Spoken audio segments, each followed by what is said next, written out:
Our scripture reading today is from Deuteronomy, chapter 16, verses 13 through 17. Celebrate the Festival of Tabernacles for 7 days after you have gathered the produce of your threshing floor and your winepress. Be joyful at your festival, you, your sons and daughters, your male and female servants, and the Levites, the foreigners, the fatherless, and the widows who live in your towns. For 7 days, celebrate the festival to the Lord your God at the place the Lord will choose. For the Lord your God will bless you in all your harvest and in all the work of your hands, and your joy will be complete.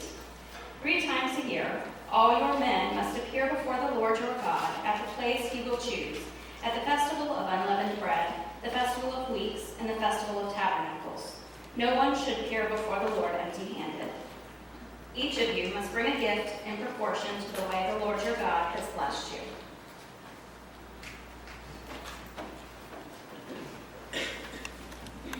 Good morning. I'm waiting for each week after the reading of Deuteronomy for someone to say, "Praise the Lord." It's not quite that part of Scripture, at least so we think, is it? But maybe, hopefully, we'll be surprised a little bit here today. For those that are visiting with us, I'm Pastor Jonathan, and it's just great to be in your presence with us. For those that are joining us online, we want to say hello to you, and those that will watch this service a little bit later when we send you the disc. We appreciate you still being with us, and we miss you and love you as well, and hope that God is bringing a special touch to you. If you're not a praying person, I want to teach you a prayer real quick. It's a very serious prayer, so make sure you're ready for it. It's called, "Dear Lord," and then you say, "I want to thank you for ragweed and whatever it does."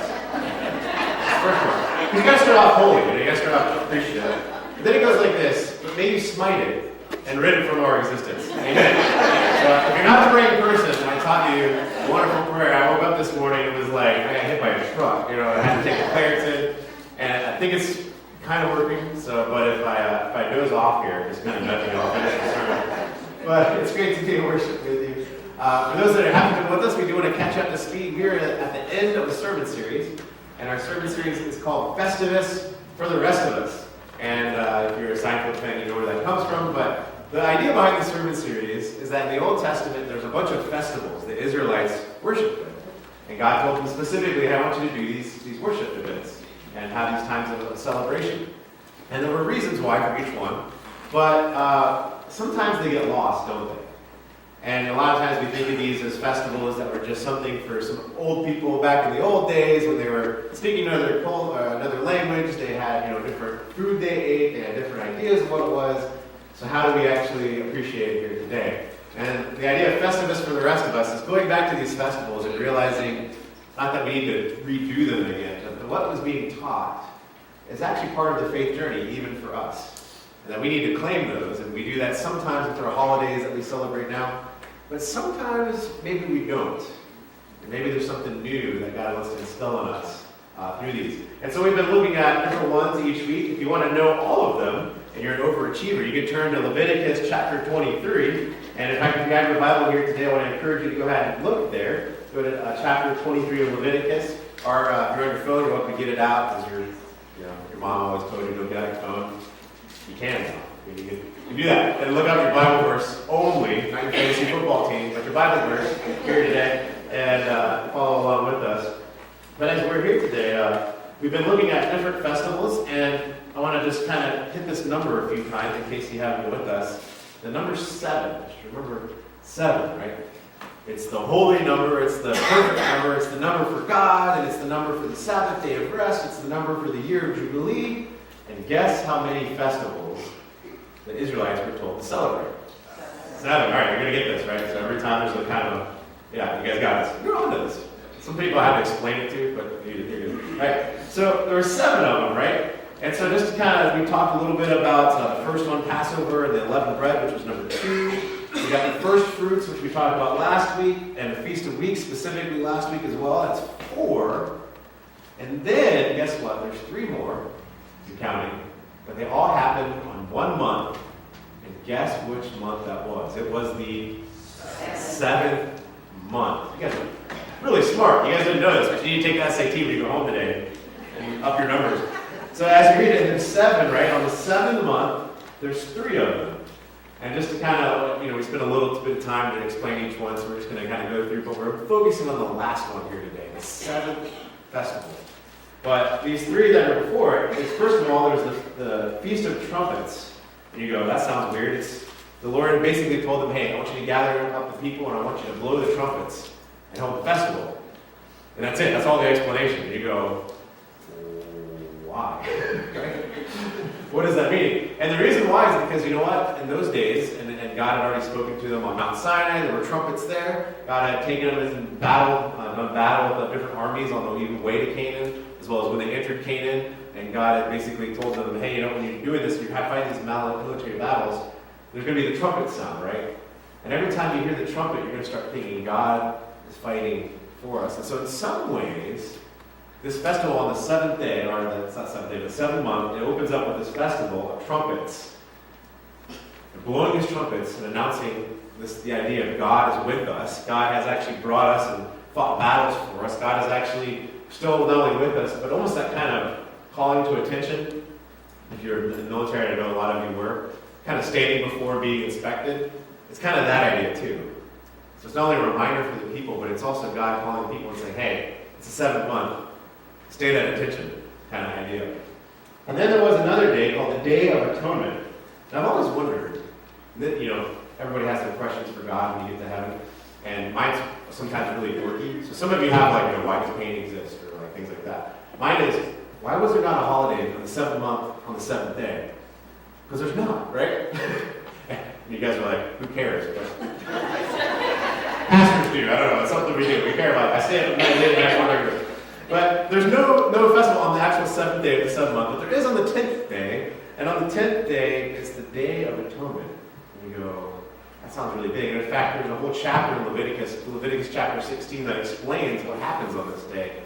It was a huge day. It was a day of basically purification of the priests, purification of the temple when it would be built, or the tabernacle before that, the place wherever they would dwell, or God would dwell with the people. And it was a way of purification of all those things, basically to bring the sin of the people that stood before them and God, and take that away, and also be forgiven of it. And so there's kind of 2 things that happened that day, especially with 2 little goats, and one was put a hand on it that was sent out into the desert wilderness region, and that was called the scapegoat. If you ever use that term, this is where it comes from. The scapegoat, they put all the sins on it and sent it out, and the idea was that all the sins were leaving the people. But also there was the idea of the sacrifice one, that actually was the forgiveness of sins as well for those that maintained inside the people. And so there was this Day of Atonement to make sure that the people were holy. And it was very close to the 7th day, but not quite on the 7th day. But there were all these events.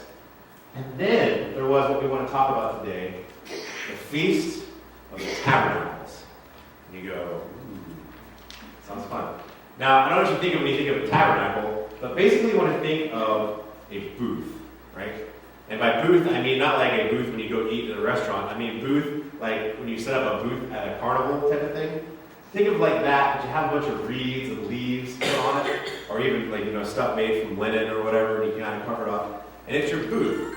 If you ever built a pillow fort, you're thinking that, right? That's the idea, is you're going and you're building this place where you're going to stay and be at, outside of your home, and you're going to go and live in it for a week. I'm sure it got smelly by the end of it, right? But you're going to live in it for a week, and you're going to celebrate with the people there for a week. And you say, well, Pastor, why? And as we read, God had explained a little bit there, but he explains a little bit more in Leviticus, as we said here just a minute ago. And you would think that this month feels solemn already, doesn't it? Blowing of the trumpets, reminding of the military battles, as well as standing attention kind of idea. And you got the big day, the Day of Atonement, which no one was allowed to do any work whatsoever. And also, I'm sure no one was allowed to smile. It was like one of those days, it's kind of had that feeling to it. And so the 7th month feels already really solemn, doesn't it? It feels like it's going to be this month of, this is like the one month everybody's got to be serious and come to church and put on the scowl face, you know what I'm saying? And then there's the Feast of Tabernacles, the very last one that takes place. Now here's some of the things about the Feast of Tabernacles. I told you why, because it's called the booth. Basically, a tabernacle was that idea of this tent, if you will, booth type thing. And the reason for that is because when the Israelites were coming from Egypt, God had done all the big miracles. They had been able to leave from Pharaoh, and they were coming into the promised land. You remember the story, right? What happens? God said, hey, send some spies in. And so they send 12 spies. And the 12 spies go into Canaan, and they see all the luscious land, all the different fruit and all the stuff that's on the trees, and all the honey and everything else. But they also see fortified cities and big, tall people that are armed. And so they come back to the rest of the Israelites that are wondering, they haven't quite made it to Canaan, and they say, well, 10 of them, they say, no. Guys, we don't have this. They have fortified cities, they have armor, they have big, huge men that are going to fight us and win. We can't do this. Woe is us. And the other two go, no, we can do this. God has our back and wants us to go into the promised land. And you remember God's reaction? If you're in Sunday school or if you've grown up reading the Bible, you remember how God reacts to it? Now, this is really important for the rest of the sermon, so make sure you got this. God gets angry. Extremely angry. Like one of those, like when you read it, you go, ooh. Like he called Israel by the middle name. You know what I'm saying? Like Israel, Jeremiah, whatever. Like, get over here right now. I mean, he calls them out and he says, and he's put it in modern terms, he basically says, what is y'all's deal? Right? I just took on the Egyptians. Like, you want to talk about the powerhouse of the world? I just smote them down, brought you across the Red Sea, did all these amazing things, and you're going up against the whips, and you're scared. And basically God's like, put on your big boy pants and go get them, right? That's basically what God is saying. And he's saying, go get them. And he's mad at the Israelites. He says, fine, you know what? If you're going to be this type of people, I'm going to let you wander around in the wilderness for 40 years. Your whole entire generation is going to die out. And the next generation, I'll bring them into the promised land. Teach you guys a lesson. Right? I mean, God is furious and angry. You go, that sounds really rash and stuff, but you got to understand the time, what was going on, and what God's purpose was. And so there was a solemn moment. Now, if you're going to remember that, you would think this festival would be a solemn festival, and everybody would be moping around. And everybody would go, oh, we got to live in these booths because we didn't believe God. And we didn't go into the promised land. Woe is us. But actually, if you read and heard in Deuteronomy, it said very specifically, God said, this is a joyous occasion. Be joyful. I want you to hold that thought for just a minute. This is pretty amazing when you start thinking about fleshing out what that means, but just some other things that happened at the Feast of Tabernacles. So, for instance, there was no regular work, so you could still cook and do things like that, but you couldn't do your normal job. No regular work. It was for 7 days. You would bring your normal offerings that we always bring, and then you would gather up the crops. And actually, this was the end of the season of all the different productivity of the land. And so they would bring every single last thing basically in. And they would bring things even like the threshing floor. So, I mean, we're talking like the end. Not only have we gathered it, but we've actually done the processing of it. And the stuff from the wine press has been brought in. It's the end of the growing season in Israel. It's this month, the 7th month, is actually, for ancient Israelites, it's like September to October kind of era. And so it's the end of their growing season, and it also starts the rainy season coming up for the whole winter. It's a little different than what we have. And they said the first and 8th day you're going to rest like normal, but I want you to live in booths, and specifically why, again, to remember the journey in Canaan. And so in some ways, if you understand this, it's kind of like a lot like Thanksgiving. Like, you're like, wait, the Feast of Weeks was a lot like Thanksgiving. I know. They really liked the crops back in the day. So there was this Thanksgiving kind of idea, except imagine Thanksgiving went on a whole week. Yes, let's do that. Let's like petition that, sign a waiver, put it on Facebook, make it happen. You know what I'm saying? Like the whole week. And not only did it remember the crops, but it also had the idea of you live outside your house in a little tent. So if you ever slept in the backyard, overnight, or built your little pillow fort in your living room, slept there with the grandkids or your kids, or maybe as a grown adult, maybe you did that once or twice. And not calling anybody out here, imagine that feeling. Except extend it like when you have the Christmas break and you got all that time off, and there's family and friends and food. That's what this was. It was the Feast of Tabernacles. And everybody would come up to Jerusalem, more or less, once Jerusalem was founded and all that stuff. The people would come up together and they would celebrate at Jerusalem and all this stuff, I always found it interesting that Canaan, this journey to Canaan, this wandering in the wilderness, was one of the main understandings of what this was. Remember what I just said. When you read the story, God's mad. I mean, God's mad. There's no other way to put it. God is mad. God is like, what is with you people? Like, can't you get it? I just smote the Egyptians with 10 plagues. I just parted the Red Sea. I gave you quail. I gave you manna. I gave you water from the rock. And you still can't even go trounce the little guys. Like, you just can't even believe that I can do this. Like, hello, get a grip. Like, come to terms. And fine, you stay in the desert. I mean, that's kind of the thinking going on here. And so again, you would think this celebration would be all about, woe is us, we've messed up, we need to get things right, kind of this kick yourself kind of idea. God specifically tells them, be joyful, rejoice. And I love the twist there. Because if you start thinking about what God is doing here, and Leviticus is written before the temple was built. Leviticus is written, most likely the core of it is actually being orally translated, or transmitted, that is, by Moses and them. So we're actually talking before they've entered the promised land. God is already telling the people, hey, this stuff I'm really mad about you right now, well, I want you to one day celebrate. And you go, why? Why would this be? And the thing about it is, it's a very deep understanding. Is that it's wandering in the wilderness, this idea that you need to celebrate it, this idea that God, you were mad with us and you punished us for 40 years and now wiped out pretty much a whole generation before a new generation could come in. It's pretty amazing. That God could take our bad mistakes or our bad situations and turn them around one day and make them joyful.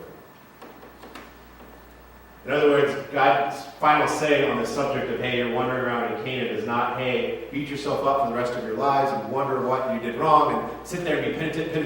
That's never God's desire for Israel. His desire for them is to remember that God provided for them. That there was quail, that there was manna from heaven, that there was water from a rock, that there was deliverance from the Egyptians, that there was one day a crossing of the Jordan into the promised land, where God actually did smite the people there and let the people of Israel take the land.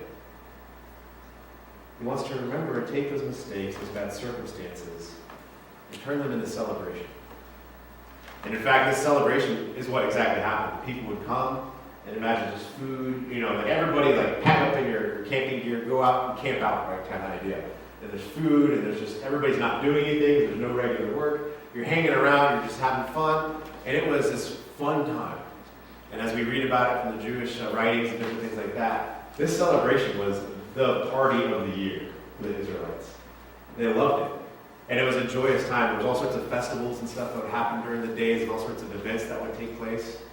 And even Jesus, in the book of John, it talks about how he actually went to the Feast of Tabernacles. And he actually hung back in secret for the first half of it. And you can just imagine all the fun things going on. And Jesus hanging out in a little tent, right? Little booth, if you will.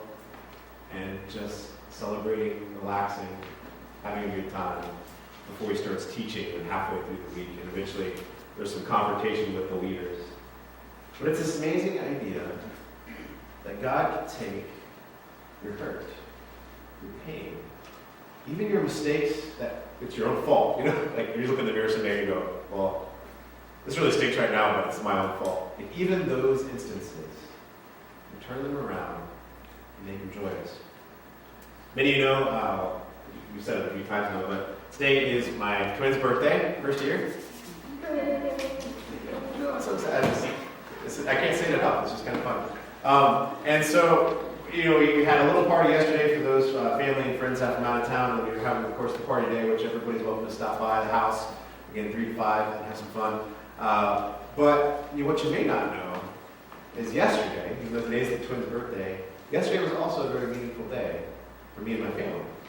And that's because 9 years ago, my mother passed away. She was 60 years old and died of colon cancer. And at the time, it was one of these really rough times in life. I had gone to seminary, I'd gone to college, done that, gone to seminary, done that. checked all the boxes, did all the different interviews and all the background checks and all the psychological testings and everything to become a pastor. And did it all. Check. Went before the board, got passed, although there was a problem that year. They didn't have enough places for everybody. So I actually, that year, they couldn't make us a pastor. Like, there was 40 of us. We couldn't be pastors, and so we sat around and did whatever we could. So I was stocking shelves at Target, I was waiting tables, doing whatever I needed to do to pay off student loans that kicked in, right? But during that time, it was also when my mom was really sick. And in fact, that year that I went through and passed everything, that was sitting around waiting tables and all that, was the same year that my mom passed away. And so I actually got to be home for that. And I'll never, ever forget when she passed and that feeling of the world will never have color again. You know what I'm saying? You ever been there? Where you just sit there and you go, there's no joy that can conquer this hurt. And that was my moment there. And I remember that so clearly of weeping and crying and, thinking, oh my gosh, I'll never forget this day. And for a fact, I remember it was a number of years. I told you it's been 9 years now. For many years, it was that day. Always knew it was coming on the calendar, right? I never put it down that it was there. But even if I was really busy that week, my body knew. You know what I'm saying? Like, even if I hadn't processed that was August 25th, I would just feel down every year that day. And I remember that so clearly. I felt like this day is always going to be clouded. And what's funny is, now 9 years after the fact, looking back on it, is I wouldn't say I was joyous about what happened back then, but I'm joyous because I can remember on that day all the good memories of my mom. And it's kind of cool how God's taken that day and sort of twisted it for me. Especially having yesterday happen with all the family and friends over from different places of life, and having the twins smash the cake and do all the fun things you do on a first birthday. And it became actually this kind of just sort of took it and changed it, didn't it? From this place of hurt and darkness to this place of celebration. And I remember at the end of the day, my sister called the night and was kind of ready for bed at like 9 o'clock as a little guy. Anyway, so it was 9 or something like that, around 10, 9, something. Anyway, so I'm sitting in bed ready to go to bed. My sister calls and she like asked how the twins' birthday was. And then she even said, hey, how are you doing today? Today's of course 9 years. And I was like, gosh, I didn't even feel it. Like, it was the first year at 9, it's been 9 years, and it's the first year I didn't go somewhere during the day, like, have this moment of why, or like, I have this moment of this deep hurt of sadness. And it's amazing how God takes our past sometimes and can transform it into something new. And even when I think about that day now, it's kind of going on each and every year, it's got a little better, but each and every year those memories of my mom, all the good ones, come back on that day. I don't remember the deathbed, or I don't remember those final moments and those final breaths. I do remember all the times she was hugging me, loving me, and caring for me. And God took that and transformed it. But what I still think is so cool about the Feast of Tabernacles is God is reminding Israel, hey, you may have gone through a rough patch, you may have deserved it, you may have earned it, and I may have given it to you, but it's not the final say. The final say is, my plan for you is a joyous life. My plan for you is to heal those wounds. My plan for you is to bring you the promised land, to create something new. And so when you celebrate this 7th festival, remember to be joyful in it. Have fun at it. Laugh at it. Be in your booths. Make life totally crazy. Be uncomfortable, if you will, but enjoy it. The message it has for you and I today is the exact same. Maybe you're here today and you say, Pastor, you only knew the hurt in my life. And the truth is, I can never quite understand everybody's hurt, it's all of us have something unique probably that we've been through. But what I can say is that God is ultimately bigger than that. And whatever hurt that you have in your life, God is able to take it and transform it into something new. The key is, so we celebrate it like the Feast of Tabernacles. We actually revisit it, and every year remember it. Will you actually take the time to every single time you come to it and find that little silver lining? And that God can take that, build upon, make it something beautiful that later in life you look back on it, you can even say, God, not that I would live it again, but I'm so thankful for my memories that come from that hurt. And how you've taken my life and changed it and done great things through this hurt and the pain of my life. You've done something big with it. Let us pray. Lord, as we're here today, we thank you and we bless you. For God, it is true that in our heart, in our world, that is, that we have many hurts. There are many for us. We are here today with hurting hearts. Many of us today were in a time of mourning. But God, as we're here today, we claim also the truth that you're bigger than our hurt, you're bigger than our pain, you're bigger than our mistakes, and you're bigger even than all the repercussions of our mistakes. And that God, no matter where we are, even if we've been wandering for 40 years, you can still take us, transform us, and bring us to a point of celebration. And so as we're here today, Lord, we once again surrender to you. We ask you to make us a people that are not driven by our woundedness, that we're not driven by our need to be a victim or victimization. But God, that you would transform us into a people that claim your power. And that God, you would make that not just a smile on our face, but a joy in our heart. And so Lord, we do lift up all those that especially hurt today. Will you transform them? Make them people that other people look at them and they say, wow, there's a joy and a happiness in their life. There's a celebration in the way they go about their day that points to you. So God, we love you and we praise you this